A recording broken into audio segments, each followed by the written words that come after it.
This story was written by 11 Velociraptors on Reddit. A few weeks ago, I rented a cabin near Picton County, Colorado for a weekend getaway with my wife and daughter. For their privacy, I'll refer to my wife as Alina, and my daughter, who's between 4 and 8 years old, as Sophia. It was dusk by the time we arrived at the cabin, far later than Alina and I have planned. The afternoon's anticipation already gone, the promise of a relaxing vacation already sullied, and my back was already sore from changing that tire which had been eviscerated by the forest road. The mood was thoroughly ruined.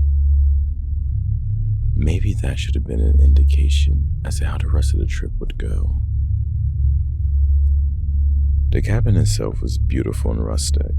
Nestled among the towering pines, the two-story building blended into the surrounding woodlands with its dark-stained wooden siding and stone chimney. Large windows glistened with the last light of day, and the wraparound porch boasted a hanging patio swing, much to Sophia's delight.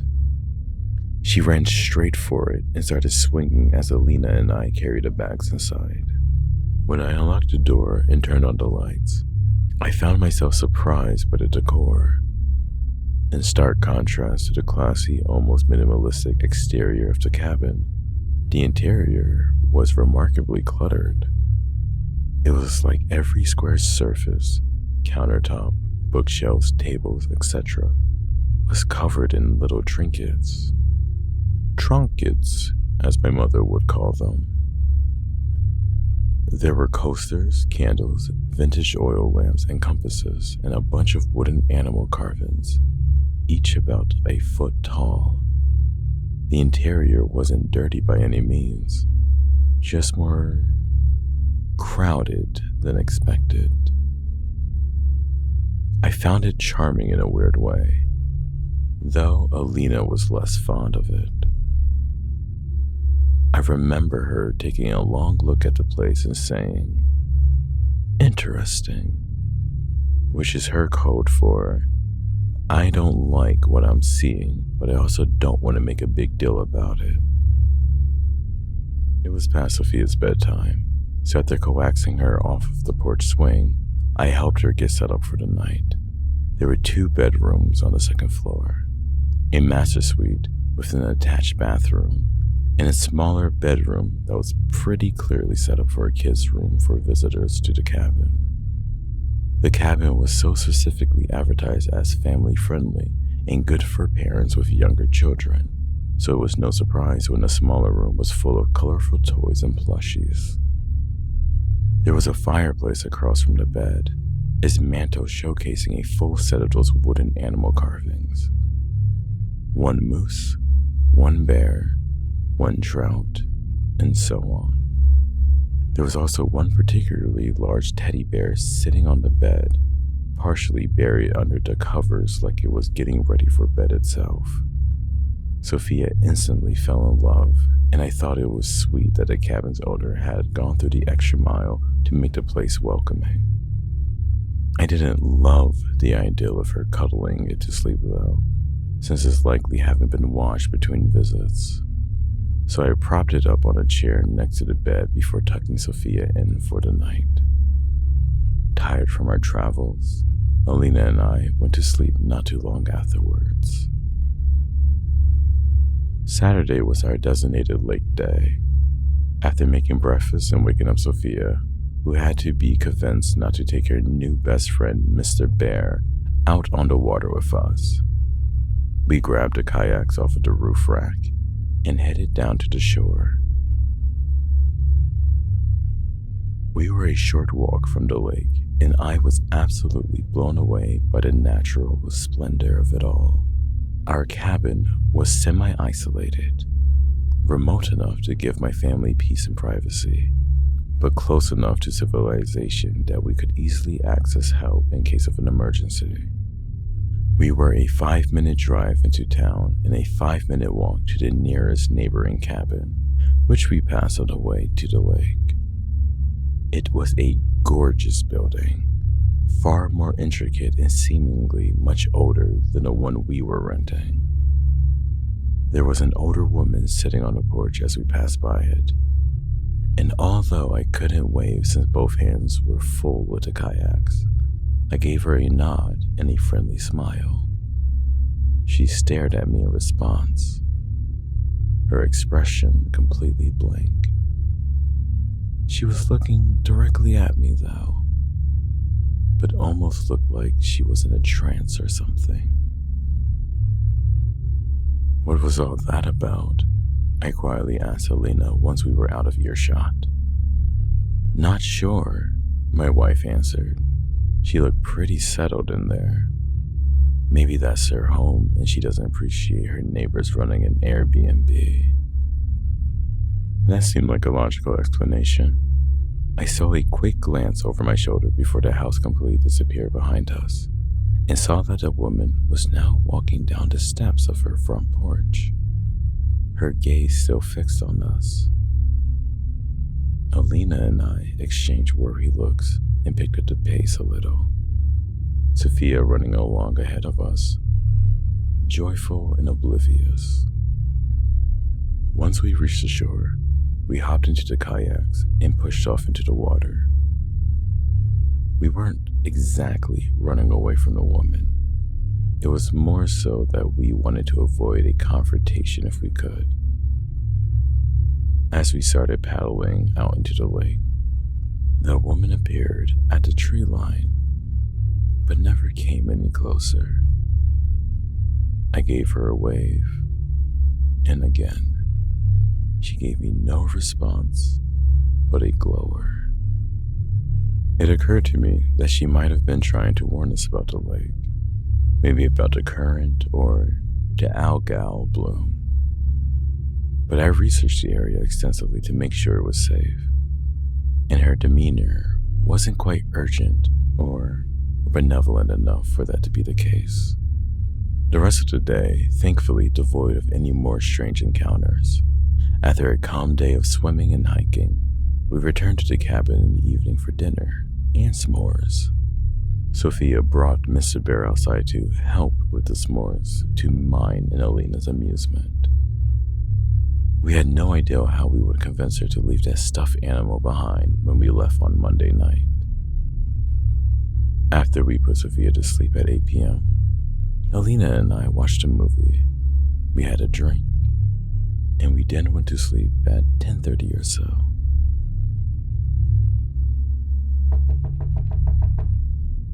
At midnight, according to my phone clock, I heard what sounded like a knock. I sat up in bed, checked the time, and listened for a minute. A few seconds passed, and then there came 3 knocks in quick succession. I gently shook Alina awake, waiting to hear the sound again. And after a moment, I did. There was someone at the front door of the cabin in the middle of the night. Concerned, I got out of bed and tried to look out the bedroom window. I could only see a sliver of the front porch, and though I couldn't see an actual person, I could see the shadow of one thanks to the porch lights. Needless to say, I wasn't thrilled to have a stranger pay our isolated cabin a midnight visit. I told Alina to stay upstairs and made my way to the first floor, stopping by the living room to pull back the curtains ever so slightly and peer through the window. Still, given the shape of the house and the placement of the windows, it was impossible to see anything but a shadow. The person must have been standing an inch away from the front door. I scanned the front yard and the distant tree line, but I didn't see anyone else. So a decoy or an ambush situation seemed highly unlikely. But I still grabbed my handgun just in case. Just my luck, The old front door of the house didn't have a peephole, so I got up close to the door and I tried talking to the person on the other end. "Can I help you?" Instead of answering, the person knocked again, and this time more urgently. No way in hell was I opening that door now. "Look, friend, if you need help, you better speak up. Otherwise, I'm gonna have to ask you to get off my damn porch before I call the police." The knocking stopped, and after a moment, there was a woman's voice on the other side of the door. Her tone was nervous, and her voice was soft. She said in a single sentence, "He's watching your daughter through the bear." Of all the things I expected to hear from our unwelcome visitor, that was not one of them. I readied my gun and cracked the door open. When I looked out into the night, I saw the elderly woman from earlier quickly shambling away from my door. Her back was turned towards me, and she looked like she was trying to get away from the porch as quickly as she could. I called after her, asking her what she was talking about, but she didn't look back. She just kept going until the night swallowed her up completely. I was pretty disturbed at this point, so I shut and locked the door and made my way back upstairs. Alina was waiting for me at the top of the stairs, and I quietly explained to her what was going on. Horrified, she went into Sophia's room and gently took the bear out of her sleeping daughter's arms. We went downstairs and laid the bear out on the kitchen counter. I grabbed a pair of kitchen shears and dissected the thing, making an incision in its fluffy body and pulling out its cotton innards. It wasn't that I believed the old woman, just that, as a parent, anything related to our kids' safety, even something that sounded outlandish, is something I take seriously. Even though the woman was likely suffering from some kind of cognitive impairment, I still wanted to investigate. I pulled the stuffing out of Mr. Bear, and I found nothing. Though Alina pointed out that the bear had two very large glass eyes, which could potentially be concealing a small camera. I was unable to find a hammer, but I did a wrench under the kitchen sink. I wrapped the eyes in a kitchen towel and smashed them to bits, but when I sorted through the fragments, I didn't see anything that looked like a recording device. I was relieved, but I was also equal parts creeped out and angry. Maybe, like Alina had mentioned earlier, she was annoyed with the constant visitors to her neighboring cabin and was trying to scare us off. She might also have some mental health issues or hallucinations. In either case, though, how did she know about the teddy bear? Maybe she had visited the house before, or maybe it was just a lucky guess. Before returning to bed, I took a turn around both floors of the cabin, looking and failing to find anything out of the ordinary. Alina was also pretty freaked out, and she got up several times throughout the night to visit Sophia's room down the hall just to make sure all was well. Needless to say, neither of us got any sleep that night. Sunday morning was all doom and gloom, which ended up being a perfect reflection of my daughter's attitude when she woke up and realized Mr. Bear was gone.